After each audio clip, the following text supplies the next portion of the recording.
Obviously, democracy doesn't exist unless people are engaged or people vote. And obviously, always in the European elections, the big question is how do you get people to vote? I think you have to capture people's imagination, and that means that you have to communicate Europe better, you have to tell why it matters, you have to say that a member of the European Parliament has more power if he or she is active than a government minister. Every decision that's taken in the European Parliament is important.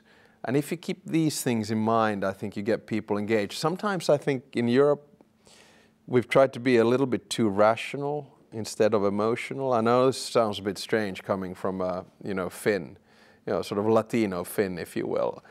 So what I want to say is that no, you know what? We need to have more emotion in Europe. We need to deal with Europe with our hearts, not necessarily with our minds. I mean, I can sit here and talk forever about the values of the four freedoms, free movement of goods, services, people and capital.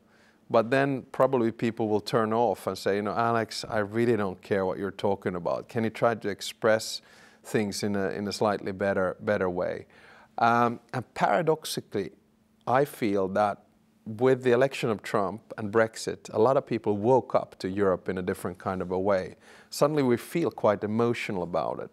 I feel emotional about Europe when I watch the Ryder Cup and Europe beats the United States of America and the rest of it. This is great stuff. We see the European flag and the rest of it, but it goes beyond that. That's why I like, the stuff, for instance, that people like Bono are doing right now.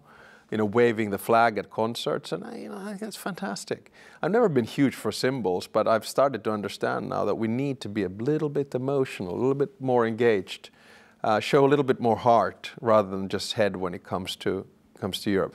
Europe is a rational choice, but it needs to feel good.